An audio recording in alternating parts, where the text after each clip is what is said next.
Higher secondary school का president बना। और अब वो तो मोबाइल आ गया और अलग से पोस्टर लगने लगे। उस वक्त तो दीवारें रंगते थे बंदूक से, दीवारों से बच्चों को दे दिया गया दीवारें रंगो, महेंद्र मालवीय को जिताना है, महेंद्र मालवीय को जिताना है। वो बेचारा गांव वाले शहर वाले भी ये नहीं कहते कि तुम हमारी दीवारें क्यों खराब करते हो। वहां से अपने जीवन को शुरू किया, कॉलेज में पढ़ाई की, सेकेंड ईयर के अंदर कॉलेज का वाइस प्रेसिडेंट बना, थर्ड ईयर में जाके कॉलेज का प्रेसिडेंट बना। माफ करना अभी कहना ठीक नहीं है, लेकिन मौत के मुंह में जाना है। इसके बाद भी माफ करना, वो देवता थे, इस दुनिया में नहीं है, लेकिन डरा नहीं और उनके खिलाफ में, उनके खड़े हुए आदमी के खिलाफ में चुनाव लड़ा विधायक परिषद से और 8 में से 8 जनप्रतिनिधि जीता के सोपड़ा साफ कर दिया। भवानी भाई गवाही हैं। चुनाव के बाद में जब मैं फ्री हुआ तो दोनों भाइयों ने भारतीय मजदूर संघ में काम किया और भारतीय मजदूर संघ में काम करते हुए हरिदेव जी जोशी जी के हाथ पकड़ा गया और पकड़ा गया तो ऐसा पकड़ा गया कि मेरे ऊपर कितने मुकदमे हो गए, वो कहना की बात नहीं बताते हैं। लास्ट में जाके आत्मसमर्पण करना पड़ा। फिर प्रधान का चुनाव आया, मेरे पास पूरी मेजोरिटी थी, फिर भी मुझे कांग्रेस का प्रधान का टिकट नहीं दिया। फिर निर्दलीय चुनाव लड़ना पड़ा और चुनाव लड़के प्रधान का चुनाव जीता। मुझे डर था, इसलिए कांग्रेस कमेटी में वापस जाके दौड़ लगा था। फिर सेकेंड बार प्रधान का चुनाव लड़ना पड़ा, फिर मेरे पास मेजोरिटी, फिर मुझे टिकट नहीं दिया। फिर भारतीय जनता पार्टी के सहयोग से मैं आनंदपुरी पंचायत समिति का फिर प्रधान बना और ये लक्ष्मण यहां हमारा बेटा हुआ हरिजन के पिताजी डायरेक्टर बने, लक्ष्मण जी पूजा भाई, और इनको मैं लेके गया डूंगरपुर और पूजा भाई को यह नहीं बता कि मेरा अधिकार आनंदपुरी तक है या डूंगरपुर तक है। वो मेरे को यूं कहे कि डूंगरपुर में हरिजन जहां भी रहता, मुझे सड़क बनानी पड़ती, अभी कभी चलो। अब डूंगरपुर में जहां हरिजन परिवार रहता था, वो जबरदस्ती जयंत को लेके गया, साकल और नाप कराया, एस्टीमेट बनाया, कितना बना, 5 लाख का पूजा भाई एस्टीमेट बना, अपना सड़क आपकी हो जाएगी, लेकिन शांति रखो आप। और प्रधान बना और प्रधान बनते हुए फिर भारत सरकार के अंदर एमपी का मुझे टिकट दिया। लेकिन माफ करना, अशोक गहलोत जी उस वक्त प्रदेश अध्यक्ष थे, उन्होंने मुझे टिकट दिया। 1,14,570 वोट से मैं जीता और लक्ष्मी बहन यहाँ बैठी हुई है, हम भाई बहन आमने सामने चुनाव लड़े थे। तब से लगाकर काम तो चलता रहा, जीवन में उतार और चढ़ाव आते रहे, लेकिन मैं पढ़ा लिखा आदमी, देश और दुनिया में क्या हो रहा है इसको मैं समझ सकता हूं, दुनिया समझ सकती है। आपको पता है कि साक्षरता का आंदोलन चला था, ले मसाले चल पड़े, लोग मेरे गांव के पूछती हैं, झोपड़ियां पूछते हैं कि मेहनत करके पढ़ने दो, हमको आगे बढ़ने दो, हम सबकी हो जिम्मेदारी, पढ़ी लिखी हो घर की नारी, गांव ना डोगरा है तारे लोग पेपर आओ तो साक्षरता पढ़ी गया वो अमृत निवासता है। जब अनपढ़ आदमी इतना समझ सकता है तो महेंद्र मालवीय तो समझ सकता ही नहीं। देखता रहा मैं रंग और ढंग, लेकिन ईमानदारी की बात है, आज मेरी 62 साल की उम्र हो गई है और 5 साल जो वर्तमान में है इसमें अगर कांग्रेस का मैं एमएलए बन के बैठा रहता, मेरे बाकी तरह के साथी तो उसको समझने की कोशिश करो, बैठा रहता मैं तो मेरा पेट तो भर जाता, मुझे महीने की 1 लाख रुपया तनख्वाह मिल जाती, आने जाने का रेल का और हवाई जहाज का किराया मिल जाता, मकान बढ़िया मिल जाता, लेकिन मैं बाकी तरह की जनता की, बांसुरा की जनता का भलाई का काम नहीं कर सकता।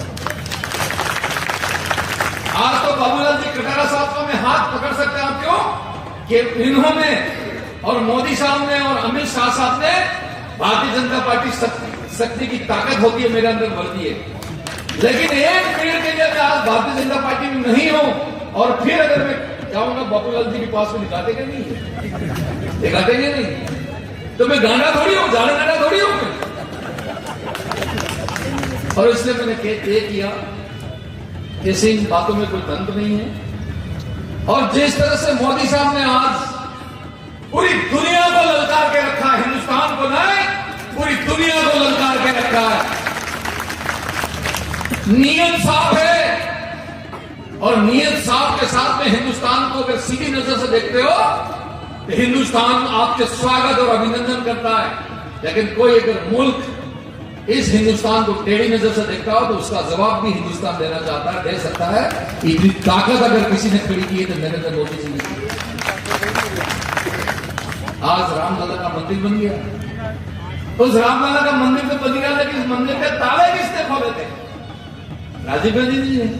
और जब राजीव गांधी जी ने ताले खोले थे तो कांग्रेस का दिमाग था या उनके दिमाग में घुसा था? वो सीधे कहते कि मंदिर बन गया है भाइयों, ये पूरा देश कई धर्मों का और कई जातियों का देश है, जिससे मर्जी पड़े वो मंदिर में दर्शन करने जा सकता है। आप सबको छूट है, ये बात कहनी चाहिए थी। ये कहने के नहीं हम तो मंदिर में तो नहीं जाएंगे। अभी ठीक कहा खरारी जी ने, आदिवासी सुबह उठता है मेरे भाई और बाप से में मिलता है तो कहता है राम राम। दिन में सौदे में दीवार के दारे था आको दारो पेरो रमिए आको दारो एक गरदकी पीले गरदके खाना वाले में राम राम राम राम राम करे अब मोटू हुआ ये पर राम नहीं मरता। वहां कह रहे कि राम को मत मानो। कोई कहता है कि तो काल्पनिक है। अरे भाई काल्पनिक की बात तो छोड़ो ने मारा घना भाई आदिवासी बेटा है गांव में अगर काकरो पाणो मोटो हो तो बदला ने सोवे के એને ભગવાન મારીને હિન્દુ છોકરે ને કલી છોકરે ने भगवान माने आगे, जबकि यहां तो मां त्रिपुरा सुंदरी है, बेणेश्वर का धाम है, शहीदों की भूमि मानगढ़ है, कोटियाबा पांडवों की धरती है। वहां भगवान को नहीं माने कहां संभव है? और इसलिए मैंने कहा कि भाई आप मत मानो, महेंद्र मालवीय का आपको बाय बाय कहता है।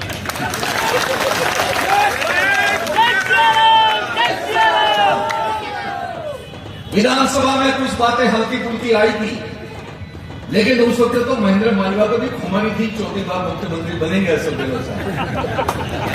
अगर भगवान सद्बुद्धि दे देता खराड़ी जी, भगवान सद्बुद्धि दे देता तो मैं भी आपके साथ आज वर्तमान में सरकार में मंत्री होता।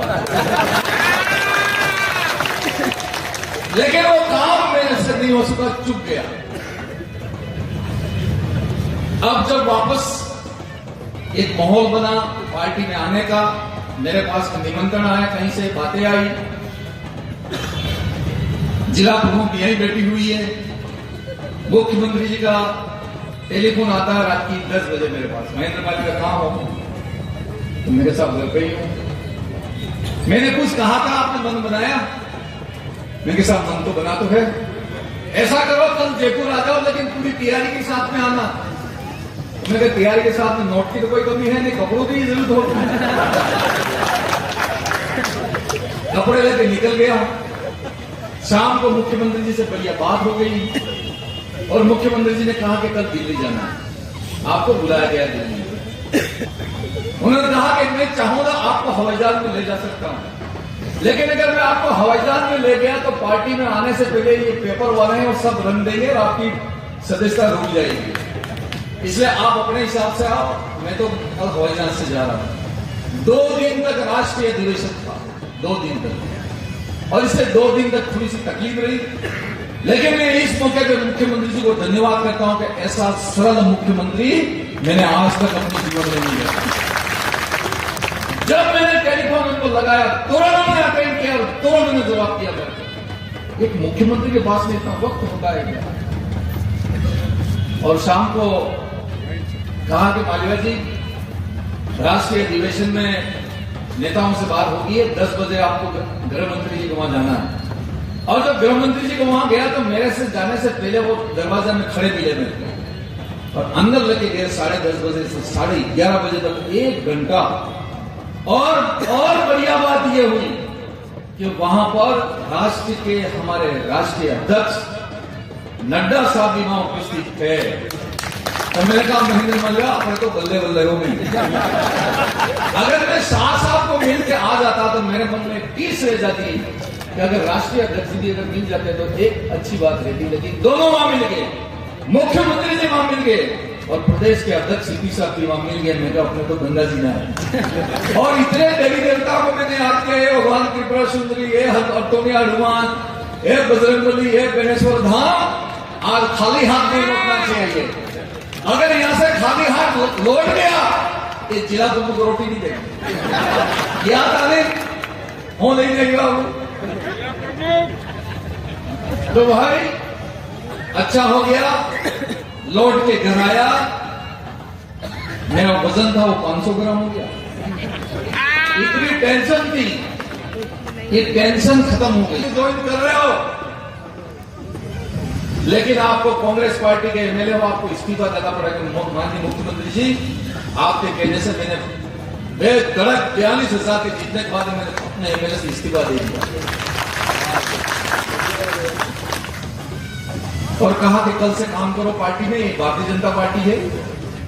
मैंने कहा साहब मैं काम करूंगा। वो शेष समय में भारतीय जनता पार्टी के नीतियों के साथ में और आपका जो विजन है इस देश के लिए, इस विजन के साथ में लेकर काम करूंगा। और उसी के साथ आज भारतीय जनता पार्टी में सम्मिलित होकर यहां तक जो कनकमल जी और खराड़ी जी और कैलाश भाई और लाभचंद जी और धन सिंह जी और फकरू भाई, भवानी भाई, सुशील जी, सबको मैं कह रहा हूं, जो जनता ने पलक पावड़े दिखाया, इसका मैं किन शब्दों वर्णन करूं। ये इतना बड़ा कर्जा मेरे इस सर के ऊपर है, मैं जब तक जीऊंगा तक इस कर्जे को उतार नहीं पाऊंगा। अरे भाई मैं तो कल तक तो कांग्रेस का था, आज भारतीय जनता पार्टी में आ गया और भारतीय जनता पार्टी में आने पर कांग्रेस के लोग टूट गया है, भाजपा के भी लोग टूट गया है और इस पूरे बांसवाड़ा को, शहर को पूरा भगवामय कर दिया, भगवान राममय कर दिया। बहुत आनंद है, बहुत खुशी है। मैं इस अवसर के ऊपर कुछ साथियों के मन में संशय हो सकता है, इसके प्रति एक बात कहना चाहता हूं कि मैं उम्र में बड़ा हूं, खूब पदों पर रह के काम किया है और जिस पद के ऊपर भी रहा हूं वहां पर मैंने रिकॉर्ड तोड़ काम किया, जैसे तैसा काम नहीं किया। लेकिन जब मैं आज भारतीय जनता पार्टी में आया हूं तो मैं सबसे जूनियर आदमी हूं, जूनियर। कोई ऐसा काम नहीं करूंगा जिसकी वजह से पार्टी को, कार्यकर्ताओं को ठोस पहुंचे।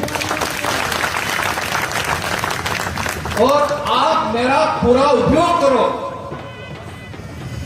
कोई भी काम हो पूरा मेरा उपयोग करो। मैं आपको काम करने के लिए, आपकी मदद करने के लिए, सहयोग करने के लिए, संघर्ष करने के लिए आपके साथ